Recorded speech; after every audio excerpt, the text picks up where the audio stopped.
이 시간 함께 나누실 하나님의 말씀은 고린도후서 4장 16절에서 18절 말씀입니다.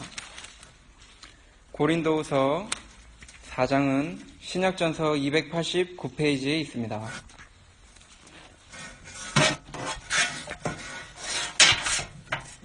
고린도후서 4장 16절에서 18절 말씀, 별로 길지 않기 때문에 다 함께 합독하시겠습니다.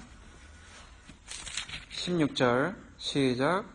그러므로 우리가 낙심하지 아니하노니 겉사람은 후패하나 우리의 속은 날로 새롭도다.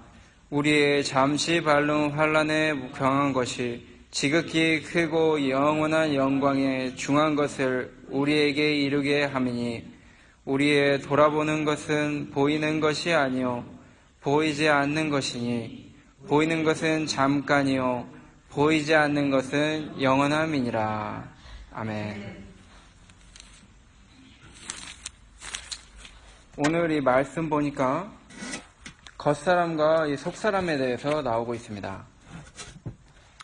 이 겉사람이 육신의 몸인데, 이 육신의 몸이 이렇게 후패하니까 사실 사람으로서 이 육신의 고통이 올 때 보통 이렇게 낙심하게 이렇게 되는 것입니다. 이 육신의 고통이 오는데, 이 고통을 근데 우리가 낙심하지 않는 여기 방법을 이 사도 바울이 이렇게 써 놓았습니다. 16절에 그러므로 우리가 낙심하지 아니하노니 겉사람은 후패하나 우리의 속은 날로 새롭도다. 이 낙심하지 않는 이유가 그러므로 이렇게 있는 거 보니까 그 고린도후서 4장 요 앞에를 살펴보면은 왜 낙심하지 않는지 이렇게 써 있습니다. 첫 번째로 보니까 이 복음의 빛, 마치 이 밤에 이 배들이 밤에 이렇게 갈 길 모르고 그 생선 아니면 새우잡이 배들이 밖에 나갔다가 그만 때맞춰 이 해가 지는 시간을 넘겨서 어둑어둑해져서 어떻게 돌아갈까 걱정하고 있을 때 이 등대가 갑자기 환하게 비쳐서 그 길을 알려주었기 때문에 무사히 돌아와서 그 항구에 아무 해를 당하지 않고 그 생명을 유지할 수 있게 돌아오는 그 빛이 비춰진 것처럼 이 어두운 가운데 이 멸망길에 가던 우리들을 어떤 빛 하나가 나와서 우리를 구해주고 그 빛이 우리 마음에 비쳐서 우리의 영이 다시 살게 되었다. 그러므로 우리는 낙심하지 않는다. 이렇게 6절 고린도후서 4장 6절에 기록되어 있습니다. 어두운 데서 빛이 비추리라 하시던 그 하나님께서 예수 그리스도의 얼굴에 있는 하나님의 영광을 아는 빛을 우리 마음에 비추셨느니라. 이 어둑어둑하다든지 아니면 비구름, 태풍 같은 게 있든지 장마가 있어서 이 햇빛이 없던 그런 가운데 이 햇빛이 이제 그 구름이 걷히고 비쳐나는 그때 우리 마음이 다시 새 힘을 얻고 기분이 좋아집니다. 그런 것처럼 이 우리 죽었던 영이 예수 그리스도의 얼굴에 있는 하나님의 영광을 아는 빛을 우리 마음에 비추셨느니라. 비록 우리가 힘들고 어려워서 낙심할 수 있는 상황이 있지만 그런 우리들의 마음에 주 예수 그리스도의 얼굴에 있는 하나님의 영광을 아는 빛을 우리 마음에 비춰주신 그 경험, 그 증거가 있다는 것입니다. 자기들도 예전에는 예수 믿다가 죽으면 어떡할까? 베드로가 예수 믿는다고 지금 했다가는 나도 저기 십자가에 같이 못 박히겠다. 그러면 이거 뭐 말이 아니다. 앞으로 내 가족들은 누가 책임지고 앞으로 이거 내 인생 지금 이렇게 젊은 나이에 벌써 끝나겠구나 해서 이렇게 한다면은 이 빛을 잃게 되는 것입니다. 오히려 이 내 겉사람, 이 육신은 조금 더 살 수 있겠지만 이 주 예수 그리스도의 얼굴에 있는 하나님의 영광을 아는 빛, 이것을 잃게 되는 그런 우를 범하게 되는 것입니다. 근데 이 사도 바울은 전에는 교회를 공격하고 교회 다니는 사람들 잡아서 감옥에 넣었던 그런 사람이지만 이제 그 죽어가던 멸망길로 가던 자기의 영혼을 이 예수 그리스도께서 직접 찾아오셔서 환한 빛을 비춰주시고 이제 다시 예수 믿고 천국 생활할 수 있게 해주신 그 증거가 자기에게 있다는 것입니다. 그러니까 아무리 어려워도 내가 경험해 보니까 우리 안에 어떤 분이 빛을 비춰주셨는데 그 생명빛이 있는 거 보니까 우리가 지금 상황이 조금 안 좋아도 다시 살 수 있고 우리는 반드시 저 안전한 항구에 도달하는 것처럼 반드시 저 천국에 이르리라 이런 확신을 가지고 우리가 낙심하지 않는다. 이렇게 여기 6절에 하나님의 영광을 아는 빛을 우리 마음에 있음을 설명했고, 두 번째는 이 겉사람은 후패하다. 이게 그냥 나이 먹어서 후패한다 이런 뜻은 아닙니다. 왜냐하면 그냥 뭐 나이 먹어서 이게 자연스럽게 늙는 것, 이것은 믿는 사람 안 믿는 사람 다 공통이라는 것입니다.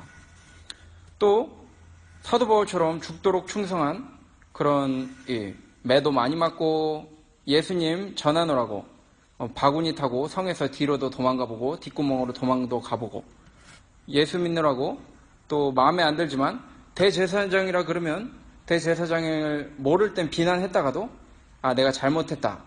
대제사장은 성경에서 비난하지 말라 그랬다. 내가 몰랐다. 왜 미안하다. 이렇게 얘기하면서 자기의 어떤 모든 것을 말씀대로 예수님 따라가기 위해서 희생하고 그런 것이 바로 고난당하고 예수 믿느라고 고난당하는 것, 이것이 후패하는 것이지 그냥 세상을 즐기고 그냥 자기가 하고 싶은 대로 막 사는 것, 그러면서 나이 먹어서 병들고 이러는 것은 그것 때문에 후패해지는 것은 여기서 얘기하는 후패하는 것이 아니라는 것입니다. 그러니까 이 후패해지는 가운데 내가 복음의 이 직분을 맡아노라. 근데 복음의 직분은 내가 그냥 자격이 돼서 받은 것이 아니고 국률로 불쌍히 여김을 받아서 받은 것이다. 4장 1절 보니까 이러함으로 우리가 이 직분을 받아 국률하심을 입은 대로 낙심하지 아니하고, 이 직분이 원래 제가 받을 수 없는 건데 받았기 때문에 어차피 죽을 사람인데 죽이지 않고 구원해 주셔서 이 직분 맡겨놓으셨기 때문에 감사하다는 것입니다. 어떤 사형수가 있는데 사형수에게 당신 내일 사형 집행인데 당신 사형 집행대로 내일 죽으렵니까? 아니면은 우리를 위해서 앞으로 이제 전쟁이 날 것 같으니까 우리에게 용병이 되어서 총 들고 나가서 싸우시겠습니까? 열심히 해서 공을 세우면 또 훈장도 주고 사면시켜주겠습니다. 이렇게 하면은 99% 이상한 사람 1% 빼고는 99%는 다 그 후자를 선택할 것입니다. 이 사도 바울도 교회 핍박하다가 또 사도 바울과 함께 있는 자들도 예수 믿기 전에는 다 멸망길로 가던 자들인데 하나님께서 긍휼히 여기주셔서 이 직분을 맡겨주신 것에 그저 감사하며 낙심하지 않는 것입니다. 난 그저 벌레만도 못한 아주 죄악이 가득 찬 이 죄인인데 하나님께서 나를 구원해 주시고 이 직분 맡겨주셨으니 혹시 내가 예수 믿고 이제 그 은혜가 감사해서 복음 전하다가 돌에도 맞고 매도 맞고 욕도 먹고 해도 그저 감사할 뿐이다. 이렇게 얘기하고 있는 것입니다. 세 번째 이유는 왜 낙심하지 않는가? 15절에 보니까 모든 것을 너희를 위하여 하는 것은 은혜가 많은 사람의 감사함으로 말미암아 더하여 넘쳐서 하나님께 영광을 돌리게 하려 함이라. 내가 이 믿는 일 부족하지만 믿는 일 하면은 하나님께 영광이 돌아가게 된다는 것입니다. 나같이 미천한 이 피조물이 이 전 우주 만물을 창조하신 창조주 하나님 아버지께 영광을 돌릴 수 있는 그런 기회가 있기 때문에 그 기회를 바라보고 절대로 포기하지 않는다는 것입니다. 마치 이 올림픽 금메달을 바라보면서 고생했던 이 많은 그 운동 선수들이 금메달을 딸 때 그 뒤는 다 있고 이 영광의 기쁨을 눈물을 흘리며 기쁨을 누리는 것처럼 우리가 앞으로 하나님 앞에 이 받을 면류관, 또 하나님께서 기뻐하시며 우리를 통해서 받으실 그 영광을 바라보니까 내가 이 낙심할 필요가 없다는 것입니다. 이 토마스 선교사 100년, 한 120년, 아니 150년 전에 우리나라에 기독교가 아직 들어오지 않았을 때, 그때 흥선대원군이 세국 정책으로 밖에서 들어오는 외국의 어떤 문화나 어떤 종교도 반대하던 그때 이 토마스 선교사가 들어와서 그만 참수를 당하는 그런 일이 있었습니다.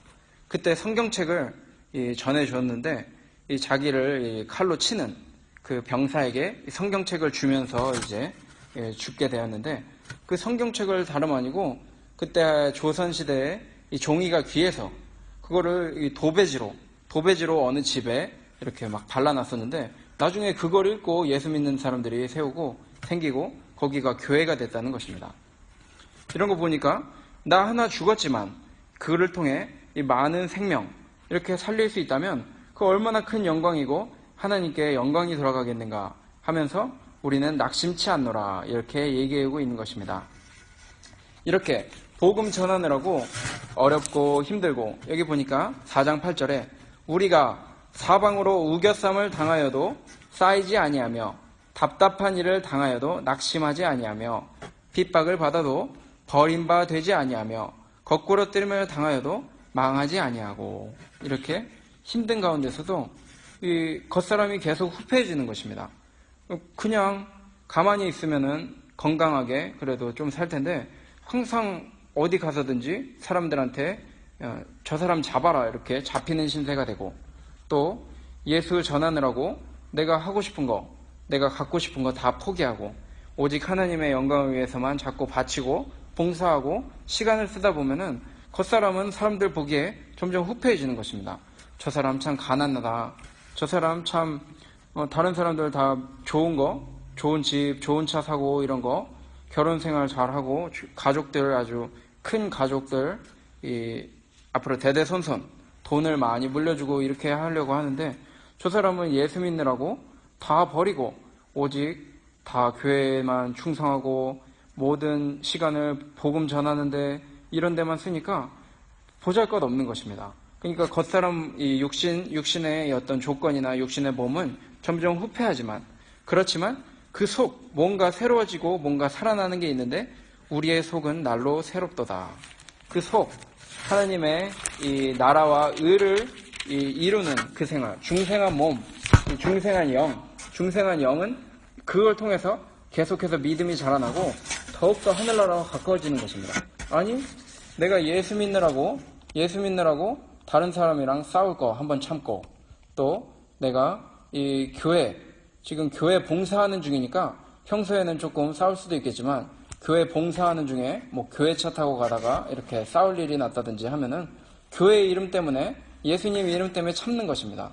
그러면 딴 사람 보기에 겁쟁이처럼 보일 수도 있겠지만 그 속에 무언가가 움틀거리면서 더욱더 성장하고 살아나는, 예수님 닮아가는 그런 영의 소생함이 있는 것입니다.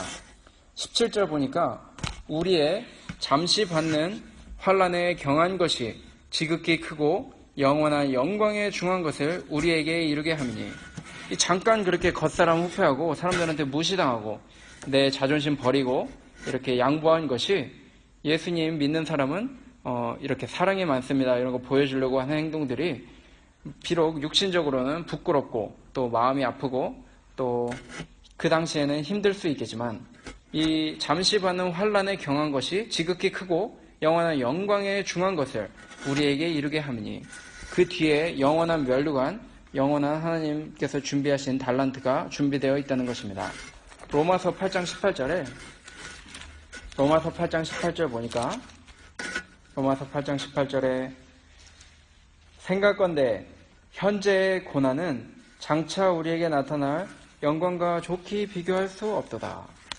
이 복음 전하느라고 내가 포기한 것, 내가 고생한 것 하나님께서 다 생명책에 기록해 놓으시고 장차 이 영원한 하늘나라에서 이 영원하게 누릴 수 있는 그 영원한 면류관과 상급이 그 준비되어 있는데, 얼마나 큰지 이 잠깐 받은 이 고난, 이런 거는 상상할 수 없이 아주 먼지처럼 작고, 이 영원한 우리가 받을 이 상급과 영광은 너무나 커서 마치 측정할 수 없는 저 먼 바다 끝이 안 보이는 것처럼 그 영원한 그 영광과 축복이 끝없이 이루어진다는 것입니다. 이것을 보면서 우리는 낙심하지 않고 계속해서 이 믿는 일을 해나가며 이 속사람을 계속해서 살려나가는 이 일을 해야 한다는 것입니다. 18절에 보니까 우리의 돌아보는 것은 보이는 것이 아니요 보이지 않는 것이니 보이는 것은 잠깐이요 보이지 않는 것은 영원함이니라.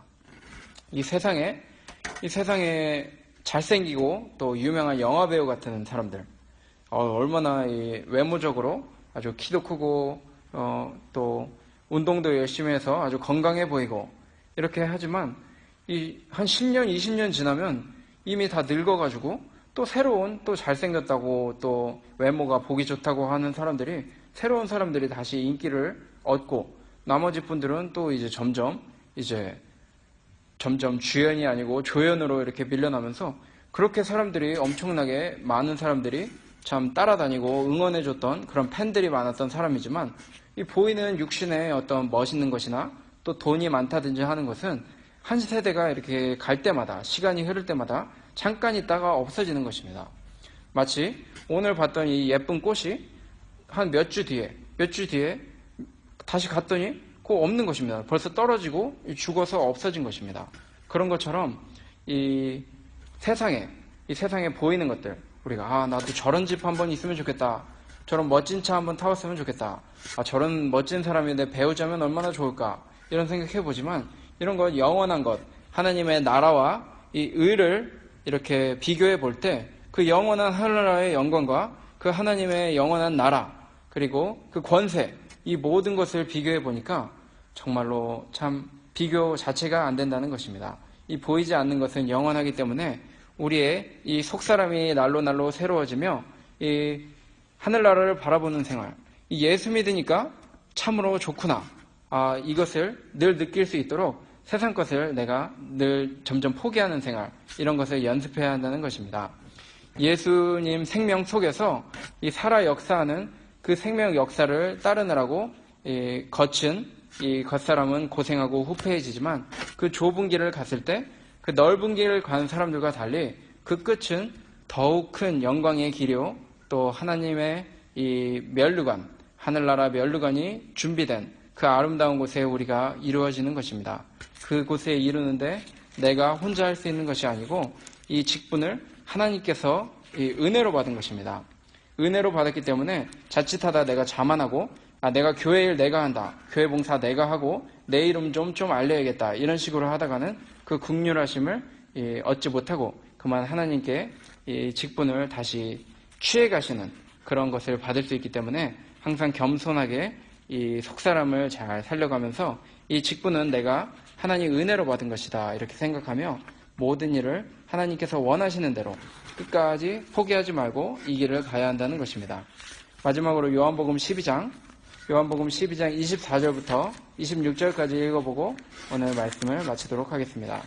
요한복음 12장 24절로 26절 말씀.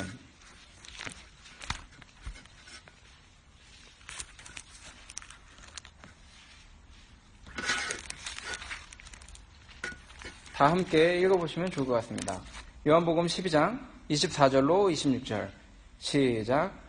내가 진실로 너희에게 이르노니 한 알의 밀이 땅에 떨어져 죽지 아니하면 한 알 그대로 있고 죽으면 많은 열매를 맺느니라. 자기 생명을 사랑하는 자는 잃어버릴 것이요 이 세상에서 자기 생명을 미워하는 자는 영생하도록 보존하리라. 사람이 나를 섬기려면 나를 따르라. 나 있는 곳에 나를 섬기는 자도 거기 있으리니 사람이 나를 섬기면 내 아버지께서 저를 귀히 여기시리라. 아멘. 하나님 앞에 이렇게 겉사람은 비록 낡았지만 그 속사람을 보시는 하나님은 중심을 보신다고 하셨습니다. 그분께서 저를 귀히 여기시리라.